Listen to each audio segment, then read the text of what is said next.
السلام عليكم البنات الميمات الخوت الخواتات، كي دايرين؟ لاباس عليكم؟ كنتمنى كلكم تكونوا بخير وعلى خير يا ربي.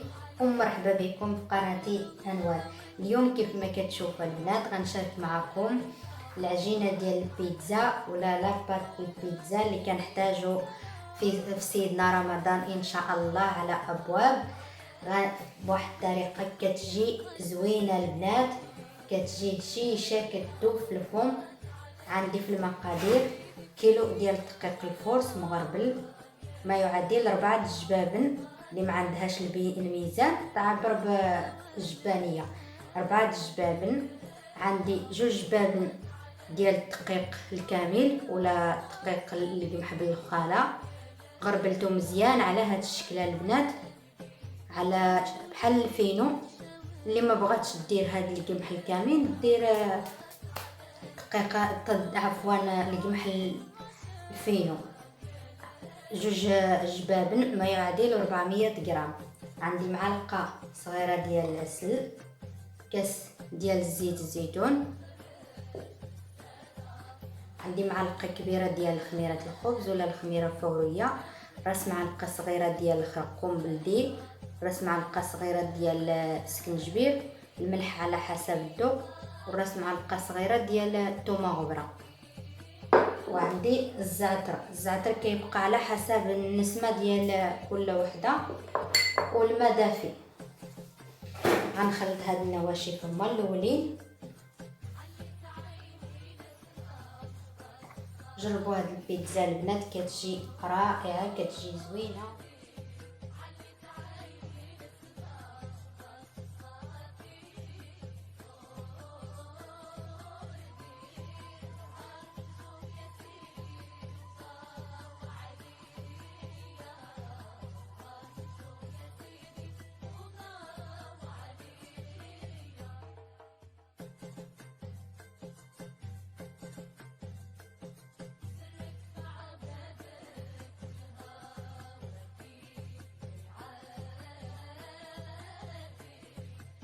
صافي، ها هي العجينه ديالها البنات، جمعتها. ما كتحتاج لا الدليك لا المجهودات لا حتى حاجه، كتجي على هاد الطريقه، كتجي مرخوفه، كتجي رطبه.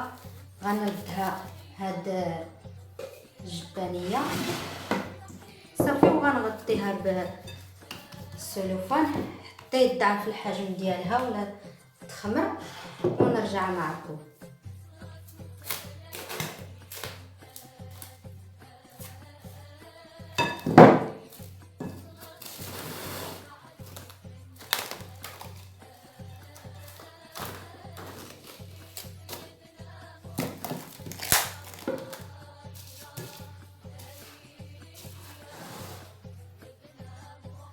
صافي، العجينه ديالنا ها هي ضعف الحجم ديالها. دابا غندوز نشكلوها.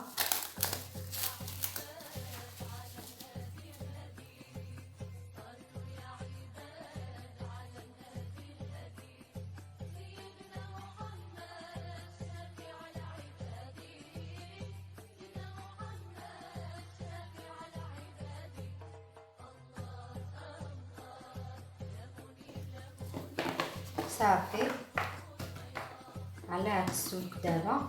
صافي، من بعد مني سرحت العجينه ديالي ونقطعها بالفرشيط، غنستفها بهاد الليمون ديال اللاطا.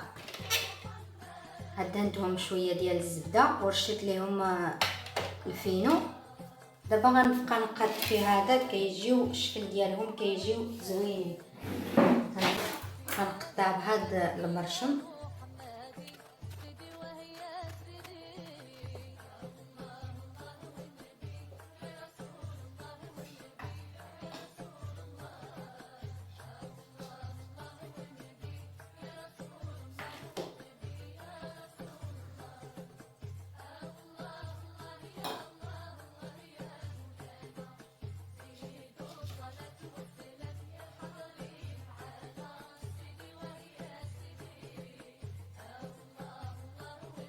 صافي، من بعد ملي كنقطعهم كنجبدهم شويه على هاد الطريقه باش يجيو مقادين بهاد الليمون. كندير يديا في الفينو باش ما يتلسى.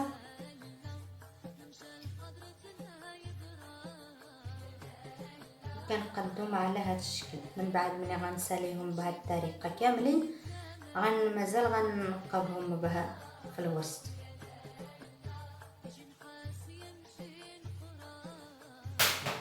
كيجيو المنظر ديالهم زوينين ملي كتعمرهم بالحشوه كديروا لاصوص كيجيو فنين.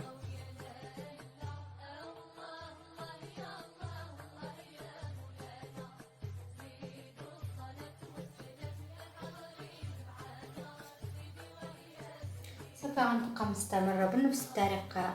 غنسالي هاد الليمون اللي عندي بهذا الشكل وغندوزو للشكل الثاني.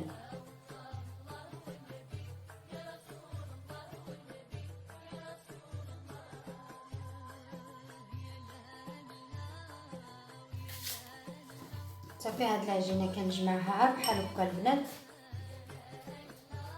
بهاد الطريقه ونخليها ترتاح ونزيد لكم واحد ثاني. صافي الشكل الاول ها هو ساليته البنات، يعني ساليت هاد الليمون على هاد الشكل. دابا غنقبهم بالفرشيط من الوسط وصافي. الشكل الاول ساليته البنات ديك الليمون عمرتهم كاملين. دابا غندوزو للشكل الثاني. كنقطع بهذا المرشم ديال الحرشه وصافي وكنقاد هاد الجناب بحال على شكل سنينات، يعني كنقادو بهذه الطريقه ما كيخليوش هاد السنينات البنات ولا هاد الطريقه لاصوص يكون فايض فوق البيتزا ديالنا، سواء تكون كبيره ولا صغيره كيجي المنظر ديالها زوين. كنصوبهم بهذه الطريقه غير بصبعنا بحال الا صايبناهم بشي مرشم ولا شي حاجه، راه غير صبعنا البنات غير يدينا على هاد الطريقه.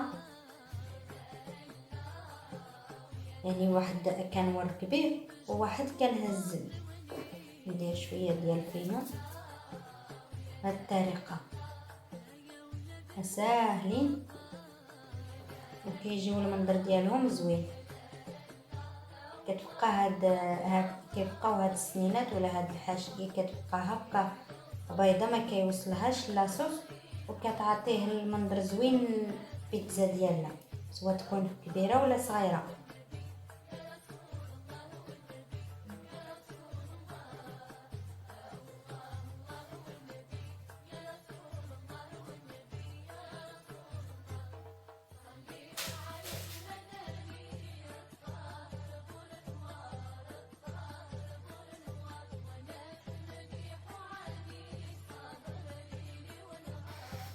صافي البنات الكميه اللي عندي ديال العجين ساليتها.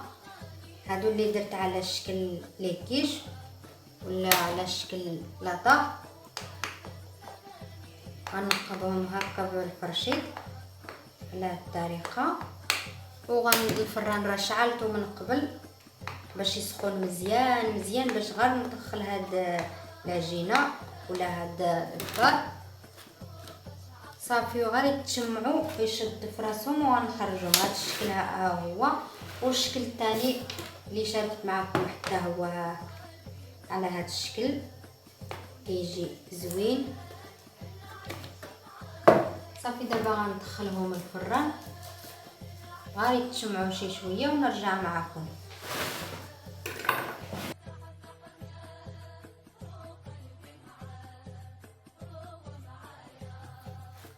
صافي ها هما خرجتهم من الفران البنات، غير تجمعوا شي شويه على هذا الشكل وخرجتهم.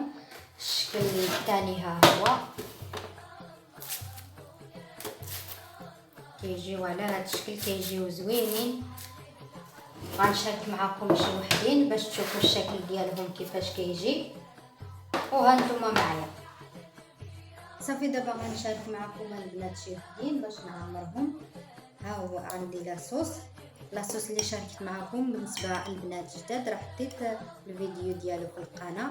شوف كيفاش كيجي خاطر وزوين. عندي الزعتر الفرماج والبصله المشحره والفلفله والثوم والزيتون. راه العماره ديال ولا البيتزا كلشي كيعرف داكشي اللي كيكون فيها.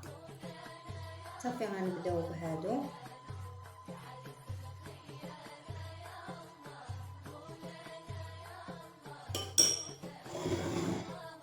كندير شويه ديال البصله والفلفله والطون صافي وشويه الفرماج.